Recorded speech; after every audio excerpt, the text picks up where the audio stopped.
Et si la crise environnementale à laquelle nous sommes confrontés était une opportunité? Une opportunité pour libérer nos imaginaires, pour libérer notre créativité. Je ne sais pas si c'est une pensée qui vous a déjà traversé l'esprit. C'est ce dont nous allons parler ce soir dans ce troisième épisode sur la crise écologique. Après avoir parlé de combattre l'individualisme, puis de dépasser nos peurs, ce soir nous parlons de libérer l'imaginaire. Consommer moins de viande, ne plus prendre l'avion, limiter des déplacements en voiture, chauffer à 18 degrés au lieu de 21, ne plus arroser sa pelouse en été, ne plus laver sa voiture pour économiser de l'eau. Je ne sais pas ce que produisent en vous ces recommandations que l'on entend souvent et qui sont des appels à moins consommer, quoi, globalement. Habituellement, chaque fois que nous entendons ça, ça produit en nous ce qu'on pourrait appeler des pensées d'austérité. C'est-à-dire que nous disons que notre avenir va être une vie marquée par des restrictions. C'est presque l'après-guerre, quoi. C'est pas encore le rationnement, mais il y a quelque chose de cet ordre-là. La métaphore, c'est celle de la peau de chagrin, c'est-à-dire que nous nous représentons notre avenir comme une peau de chagrin, c'est-à-dire quelque chose où les possibilités de vie diminuent, deviennent de moins en moins vastes. Et donc, vous voyez, comme un espace de vie qui se recroqueville, quoi. Et je pense que c'est le risque numéro 1 face à cette crise à laquelle nous sommes confrontés, c'est de penser l'avenir uniquement en termes de restrictions. Et la première affirmation que je veux poser ce soir, c'est de dire que c'est une illusion, que c'est un mirage. Et un mirage que nous allons essayer de démasquer.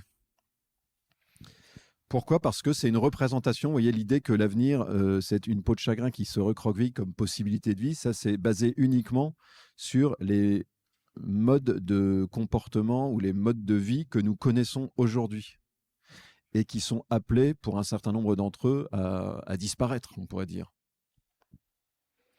C'est-à-dire que ce que nous connaissons, si nous disons que ça doit s'arrêter, eh bien, nous disons, je vais avoir moins de possibilités. Mais vous voyez, dire que des pratiques actuelles ne sont pas viables à moyen terme ne veut pas du tout dire que d'autres pratiques ne peuvent pas être inventées, ne peuvent pas être imaginées, que d'autres pratiques ne sont pas possibles. Je ne sais pas si certains d'entre nous, vous, ont vu le film Problemos avec Blanche Gardin et Éric Judor. Il y a une scène assez amusante au début du film où donc c'est Éric Judor qui arrive avec sa femme, donc c'est un peu le couple bobo qui arrive dans un camp de zadistes en gros pour un petit séjour. Et ils arrivent avec leur enfant qui sort du SUV à l'entrée du camp. Et lui, il a sa tablette en main, il est déjà sur sa tablette. Et donc on leur explique très vite qu'en fait, ici, on ne joue pas à la tablette toute la journée, d'ailleurs il ne pourra pas la recharger.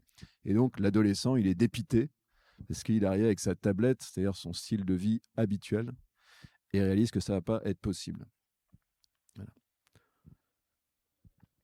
Peut-être certains d'entre nous avons vu, ou peut-être vécu nous-mêmes, des moments comme ça où des adolescents arrivent en vacances sur un lieu où ça ne capte pas, et tout à coup il y a le stress maximal, l'angoisse de dire est-ce que ça ne va pas être la pire semaine de ma vie parce que en fait, ce qui me paraît être le mode de vie habituel dans lequel je suis ne va plus être possible. Voilà. Mais cette petite scène de Problemos, elle est un peu une métaphore ou une parabole de qui nous sommes. C'est-à-dire nous ressemblons tous un petit peu à cet adolescent de Problemos qui est angoissé à l'idée qu'il ne va plus pouvoir consulter sa tablette, on va dire, toutes les 12 minutes pendant la semaine qui vient ou ou de manière définitive. Cet adolescent, vous voyez, qui se dit qu'une vie privée de portable ou de tablette va être la vie la plus ennuyeuse qui soit. Voilà. Alors chacun de nous pourrions appliquer ça avec, on pourrait dire, le type de bien de consommation auquel nous sommes le plus habitué ou le plus attaché. Vous voyez, est-ce qu'une vie privée d'avion va être la vie la plus ennuyeuse qui soit? Est-ce qu'une vie limitée en déplacement en voiture, par exemple, va être la vie la plus ennuyeuse qui soit? Est-ce que c'est une vie où on mangera moins de viande va être une vie particulièrement difficile? Est-ce qu'une vie privée de fast fashion va être une vie particulièrement difficile? Cette problématique-là, elle est très bien identifiée dans la Bible. Cette dépendance, on pourrait dire, aux habitudes de consommation et à la difficulté qu'il y a de passer d'une habitude à une autre. Voilà.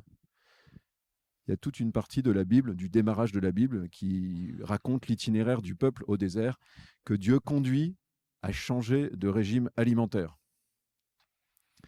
Et il y a des passages où le peuple récrimine vers Dieu. Donc, il est dit explicitement que chacun a ce qu'il faut pour vivre chaque jour, mais c'est plus la même nourriture qu'avant. Et le peuple récrimine vers Dieu en disant « mais c'est terrible ». Et il y a même des moments où ils disent « mais nous allons mourir, est-ce que tu nous as conduits ici? Nous allons mourir ». Voilà. Parce qu'il ne peut plus faire de réserve, il n'y a plus d'accumulation, on n'est plus dans un registre d'accumulation. Et puis surtout qu'il ne dispose plus de certaines nourritures d'avant. Voilà. Et pourtant, il est en train de faire un chemin de vie. Alors, est-ce que nous avons bien, c'est une première question, est-ce que nous avons bien identifié que, vous voyez, notre manière de penser l'avenir, dans notre manière de penser l'avenir, aujourd'hui, nous sommes souvent entravés par cette peur du changement de nos habitudes. Et en particulier nos habitudes de consommation actuelles. D'où cela vient-il? Une des causes, dont je vais parler quelques instants, c'est le discours dans lequel nous baignons, qui est le discours publicitaire.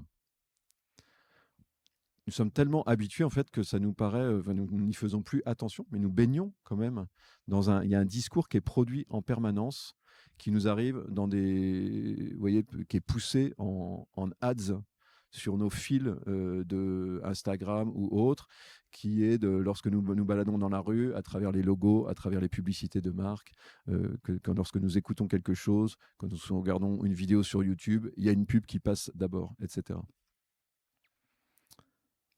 Et nous sommes tous alimentés, depuis des années, depuis notre naissance, je pense pour la plupart d'entre nous, par un discours, c'est celui de la publicité qui promeut en permanence un style de vie, un mode de vie qui est basé sur la consommation de biens. Ou plus exactement, on pourrait même dire en fait la surconsommation, d'une certaine manière. Et peut-être que nous avons acquis un certain recul par rapport à ça, c'est possible, un certain nombre d'entre nous, mais il faut réaliser que c'est extrêmement ancré en réalité dans nos esprits. C'est-à-dire que ce discours-là, il a façonné nos manières de penser, nos manières de voir, nos manières de goûter, de vivre, d'être au monde, au fond. Vous connaissez cette statistique, on dit qu'un enfant de 7 ans, c'est aux États-Unis, mais je crois que ça vaut sans doute en Europe, il est capable de reconnaître environ 1000 logos de marques. Mais si on lui donne 2 ou 3 feuilles d'arbres différentes, il ne peut pas dire de quel arbre vient la feuille. Voilà. Donc c'est juste un constat que c'est un rapport au monde qui est induit par cette culture publicitaire. Donc vous voyez, il y a un enjeu de rapport au monde. Alors, on peut rigoler des enfants, mais je vais vous faire un petit test en live. Si je vous fais écouter ça, il faut que ça capte. Vous me dites SNCF. Et si je vous fais écouter ça,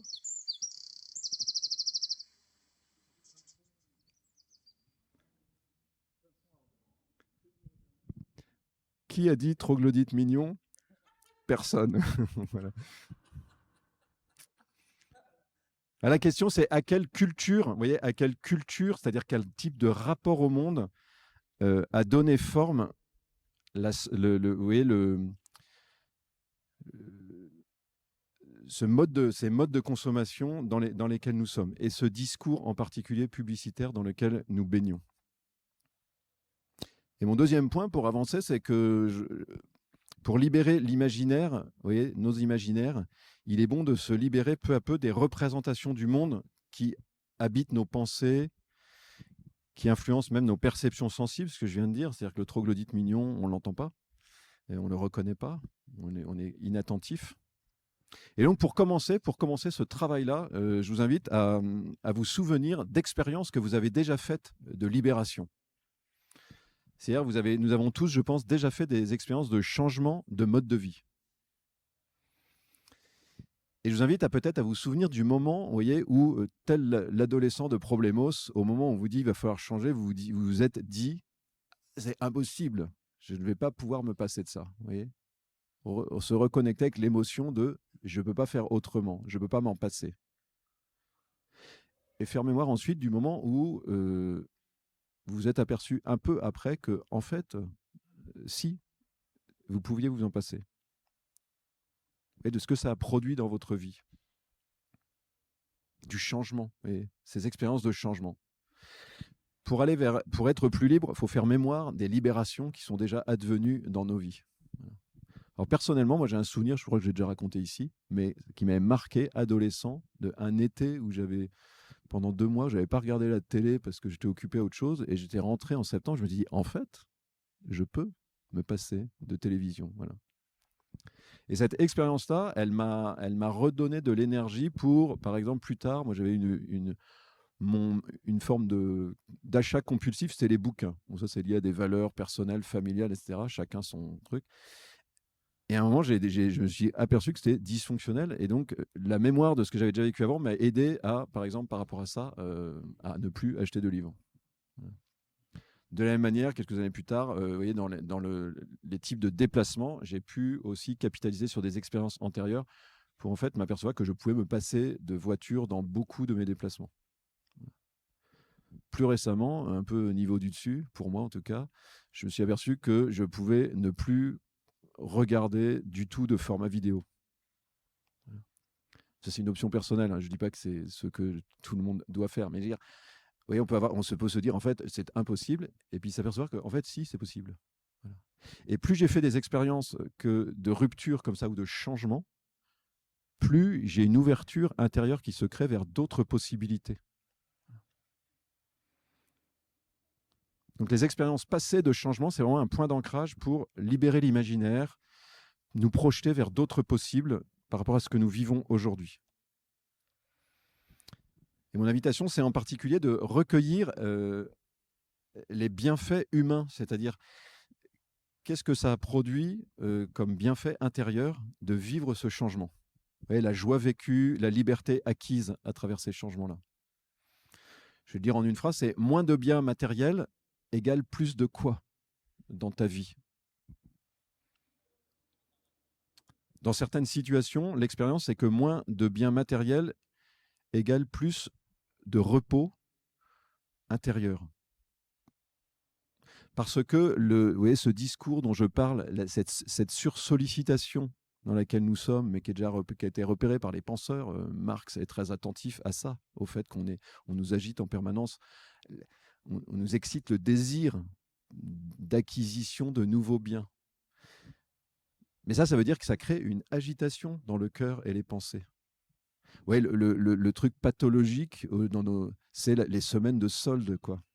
Mais le niveau d'énervement des personnes dans les magasins sur les soldes, ou bien, vous voyez, le Black Friday, le niveau d'énervement et d'hystérie autour du Black Friday. Expérience très positive. Heureux êtes-vous si vous êtes devenu parfaitement indifférent à la période des soldes et à la période du Black Friday. Vous voyez, le repos qui vous est donné. C'est-à-dire que votre désir n'est plus dans l'agitation ou ne subit plus des injonctions extérieures. C'est-à-dire que vous consommez quand vous avez besoin et pas quand on vient vous déclencher le désir. Moins de biens matériels, plus de repos dans beaucoup de situations, plus de paix intérieure, un apaisement du désir. Moins de biens matériels, plus de liens, plus de relationnel. Là encore, il y a des penseurs qui ont vraiment souligné ça, que nous, il y a eu un basculement culturel, ce qui fait que nous survalorisons le rapport aux biens matériels et que ça nous fait souvent vraiment délaisser la qualité du relationnel entre nous. Donc faisons mémoire aussi de tous ces moments où dans nos vies, nous avons, en acceptant de quitter un peu la dépendance par rapport aux biens matériels, nous avons trouvé plus de richesse relationnelle. Et puis moins de biens matériels égale également souvent, dans certaines situations, plus d'intériorité. C'est-à-dire que le désir, vous voyez, cette logique de consommation, elle nous maintient souvent dans la superficie du désir. Et ça nous détourne d'entrer en nous-mêmes, ce que nous essayons de faire un peu ensemble dans un événement comme celui-ci.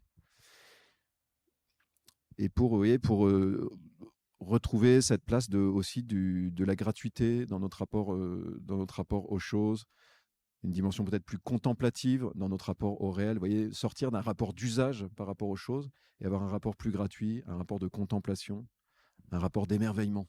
Voilà, plus d'intériorité, retrouver de l'intériorité. Donc ce moment-là, il est vraiment important, parce qu'une fois qu'on a fait ça, on est capable, je dirais, vraiment de renverser le discours, en fait. Le discours, ou en tout cas les pensées d'austérité qui sont dans nos esprits, l'idée que nous allons vers du manque, et au stade où nous en sommes de la réflexion, nous pouvons réaliser que c'est aujourd'hui, en fait, que nous sommes en situation de manque. C'est aujourd'hui, par nos modes de vie actuels, que nous sommes privés de ce que je viens de nommer, à savoir nous sommes privés d'un certain repos du désir. C'est aujourd'hui que nous sommes privés d'une certaine qualité dans l'attention aux relations mutuelles. C'est aujourd'hui, par les modes de consommation dans lesquels nous sommes investis, que nous sommes privés de capacités contemplatives par rapport au monde.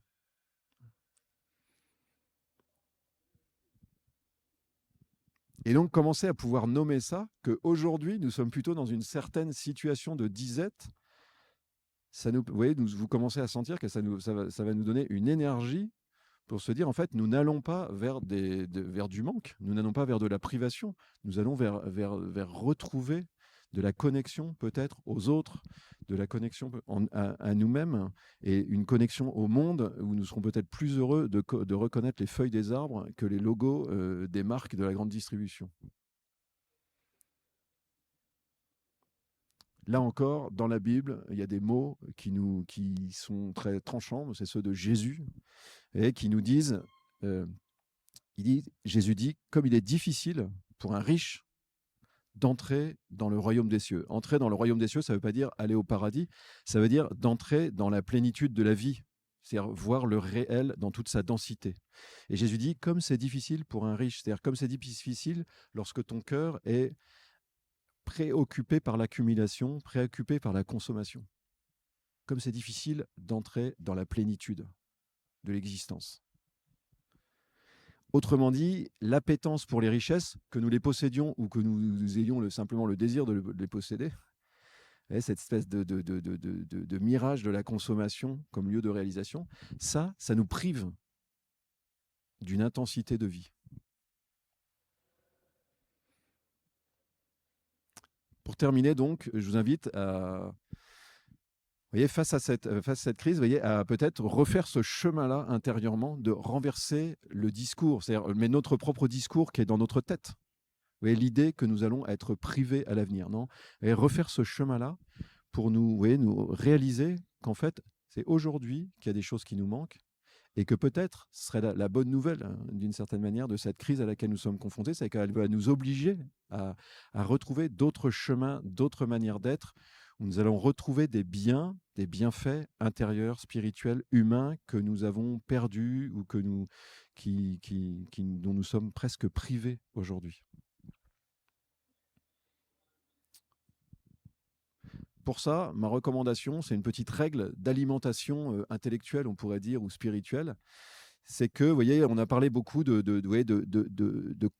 quand on parle de crise écologique, on parle beaucoup parfois de constats, de choses qui font un peu peur. C'est-à-dire qu'on dit ben voilà vers quoi nous allons au point de vue du constat de dérèglement climatique, du constat de perte de biodiversité, etc.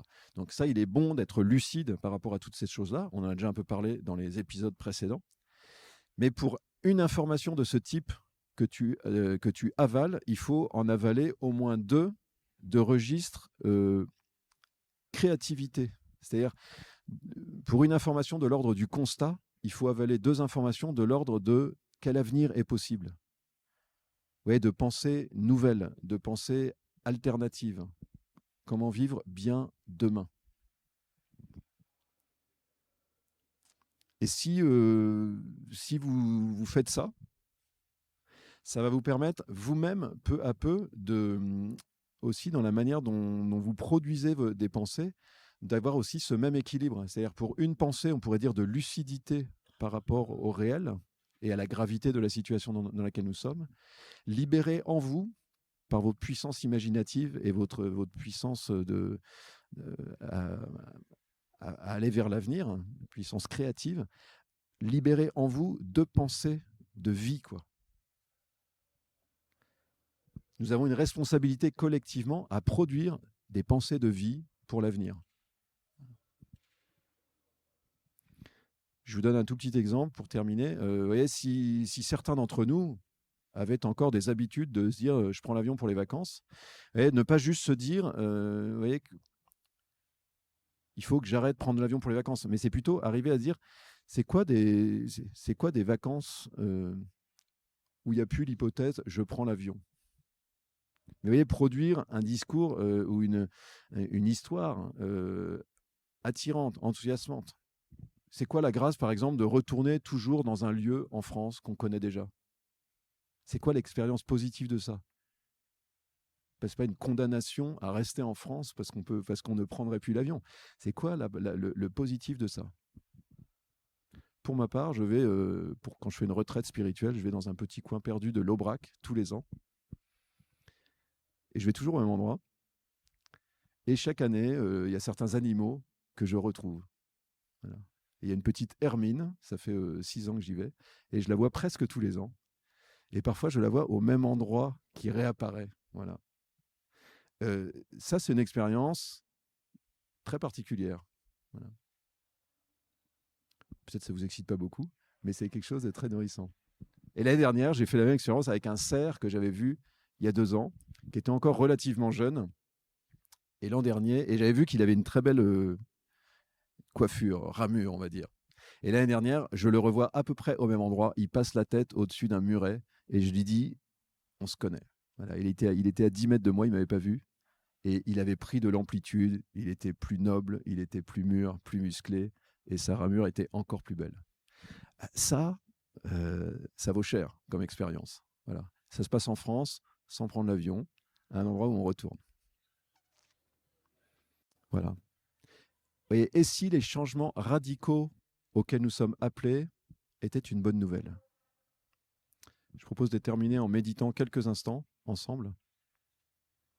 Si ça vous aide à libérer votre imaginaire, vous pouvez fermer les yeux.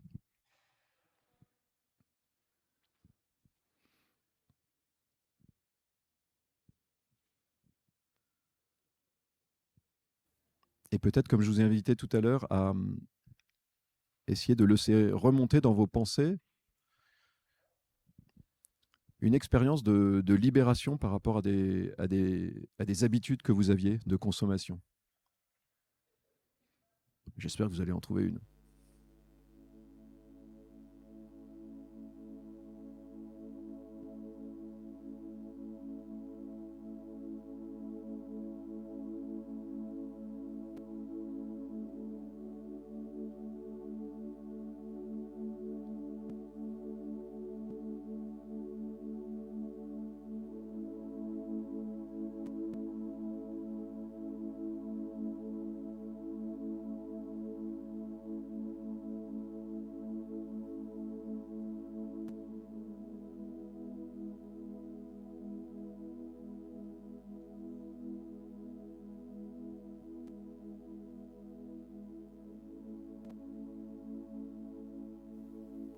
Allez faire mémoire de la liberté que vous avez gagnée à travers ce changement de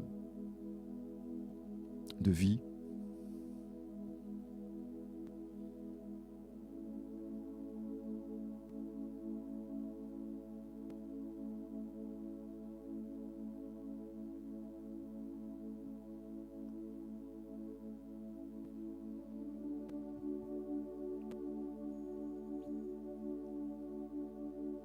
et sentir en vous le désir de grandir encore dans plus de liberté. Reconnaître en vous ce désir de plus de liberté, de détachement par rapport au seul bien matériel.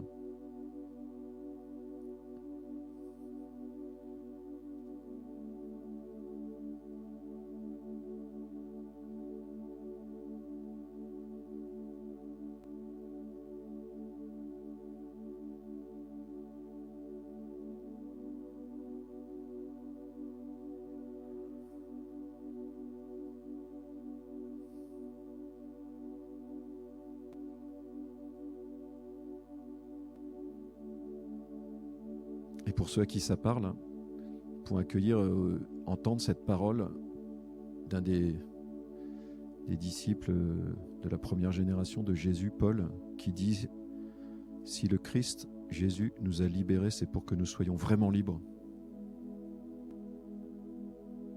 Toute la Bible parle de cette libération intérieure de l'homme.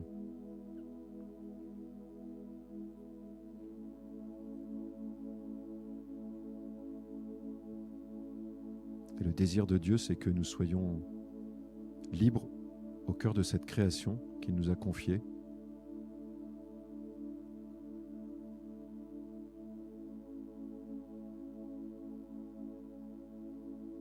Et que dans les changements que nous avons à vivre aujourd'hui, individuellement et collectivement, son esprit est là pour nous assister, pour nous conduire. Et d'une manière particulière, l'Esprit de Dieu nous est donné pour libérer notre créativité, pour inventer des chemins nouveaux.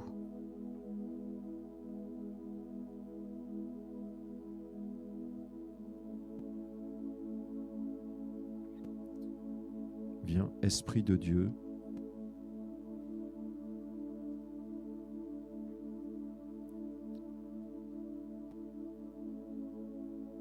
viens m'inspirer, viens faire naître en mon cœur des pensées de vie pour l'avenir.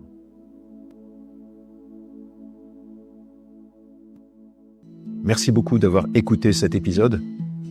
Il y a forcément une personne autour de vous à qui ce podcast peut faire du bien. Prenez 15 secondes maintenant pour lui partager l'épisode. Et abonnez-vous.